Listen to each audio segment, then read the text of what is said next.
네, 오늘은 Node.js의 HTTP 모듈을 이용해서 서버를 만드는 걸 한번 같이 해보도록 하겠습니다. 내용은 제 블로그를 참조하시면 되고요. 이 블로그는 Node.js 공식 홈페이지에 있는 글을 참조해서 작성을 했습니다. HTTP Transaction Have라는 그런 글이었고요. Node.js로 이제 서버를 개발하려고 하면 HTTP가 어떻게 처리가 되는지 그 과정을 좀 이해하시면 될 것 같고요. 그래서 Node.js에서 제공하는 HTTP 모듈을 사용하는 법에 대해서 같이 배워보도록 하겠습니다. 폴더를 하나 만들겠습니다.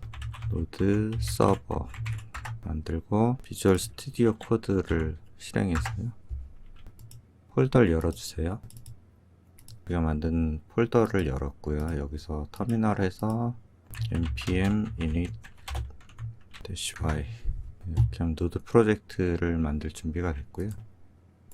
index.js를 만들어 주시고 여기에서 작업을 하도록 하겠습니다.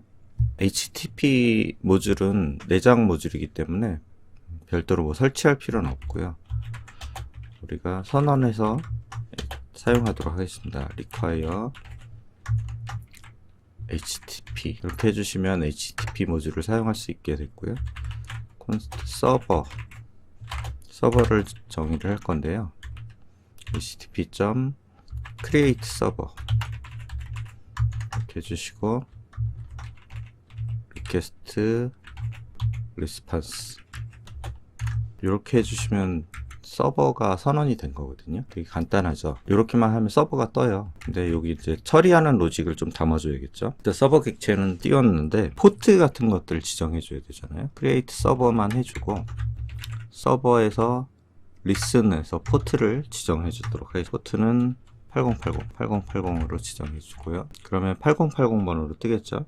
서버가 server.on 해서 우리가 액션들을 처리할 수가 있는데요. listening이라는 이벤트는 서버가 어떤 포트로 떴는지 확인할 수 있는 거거든요. 그래서 console.log listen on 8080 이렇게 해주시면 서버가 어떤 포트로 떴는지가 표시가 되거든요. 한번 해볼게요. node index 그러면 여기 로그에 listen on 8080이 나왔죠. 그 다음에 request response를 처리를 해줘야 되잖아요.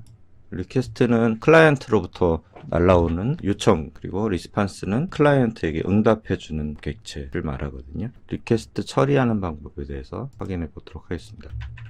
네, 아래에다가 server.on 해서 리퀘스트 여기는 리퀘스트 리스판스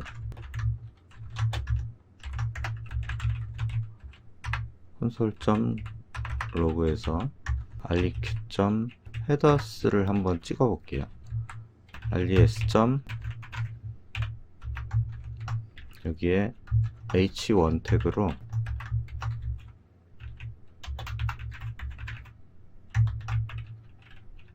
h1 리스판스를 응답을 하겠습니다. 그리고 리퀘스트라고 써주셔도 되고 여기도 리스판스라고 쳐주셔도 됩니다. 이거는 우리가 정의하기 나름이고요. 리퀘스트라고 쳐주셨으면 여기 아래도 다 동일하게 리퀘스트 리스판스로 잘 바꿔주셔야 되죠. 블로그에는 이렇게 되어 있으니까 이렇게 해서 한번 테스트를 해보겠습니다. 서버 띄워주시면 지금 8080번을 리스닝 하고 있는 중이고요. 지난 시간에 설치한 포스트맨을 실행을 해서 테스트를 해보도록 하겠습니다. 8080번으로 리퀘스트를 날리면 되겠죠. 여기에 로컬호스트 8080으로 해서 샌드 해주시면 이렇게 응답값이 온 걸 확인하실 수 있죠. 그리고 우리가 콘솔 로그는 리퀘스트 헤더를 찍었으니까 리퀘스트 헤더에 이 값들이 이렇게 날라온 걸 확인하실 수가 있습니다. 자, 그러면 우리가 헤더까지 찍었는데요. 헤더 말고 또 다른 URL이나 메소드 뭐 이런 것들이 들어있죠. 리퀘스트를 어떤 요청으로 날렸는지 뭐 이런 것들도 확인하실 수가 있거든요. 그걸 한번 해보도록 하겠습니다. const headers 메소드 URL 리퀘스트에 있는 헤더 메소드 URL을 정의를 했고요. 그 그리고 또 유저 에이전트라는 것도 한번 헤더에서 가져와 보도록 하겠습니다. 헤더스에 여기 아래 보시면 유저 에이전트라는 게 있잖아요. 요거를 헤더스 객체에서 유저 에이전트 이렇게 해주시면 유저 에이전트 값만 불러올 수 있는 거죠. 이렇게 하시고 콘솔.로그에 메소드는 get인지 포스트인지 이런 것들 이렇게 하게 되면 여기 뭐 플러스도 붙여줘야 되고 이런 번거로운 것들이 있잖아요. 그래서 요거를 빼시고 싱글 코테이션 말고 백틱을 쓰시면 여기에서 이 변수를 이 안에서 바로 사용할 수가 있거든요. 이런 식으로 작성을 해주시면 이 안에서도 변수를 이렇게 사용하실 수가 있으니까 이런 형태로 해서 저희는 세 개를 찍어 보도록 하겠습니다. 메소드 찍었고 URL도 찍고 그 다음에 헤더 이렇게 찍어 보겠습니다. 이렇게 헤더는 말고 유저 에이전트 한번 찍어 볼게요. 헤더는 아까 찍었으니까 이렇게 해서 다시 실행을 해 주시겠습니다.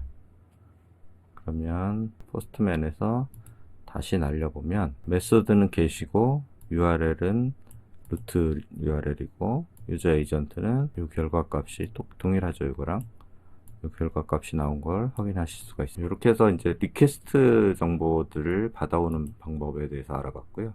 그 다음에 이제 리퀘스트 중에서도 바디 값이 날라오는 경우들 있잖아요. 우리가 포스트나 풋을 사용할 경우에 그때는 어떻게 처리해야 되는지 한번 확인해 보도록 하겠습니다. 로그들은 지워주시고 바디라고 저희가 선언을 할 거고요. 바디는 배열로 넘어오는데 리퀘스트 값을 받아서 에러가 왔을 때는 에러를 처리해 주시면 되고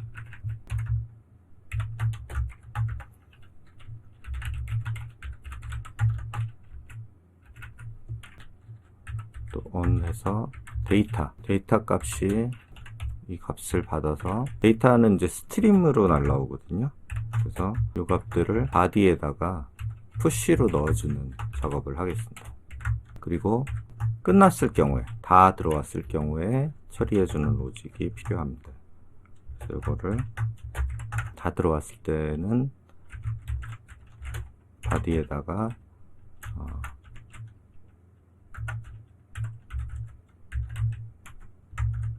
붙여주는 거죠. 바디에 있는 것들을 toString으로 버퍼에다가 넣어주고 이걸 다시 바디에다 추가해주는 이런 작업을 진행을 하겠습니다. 이렇게 하게 되면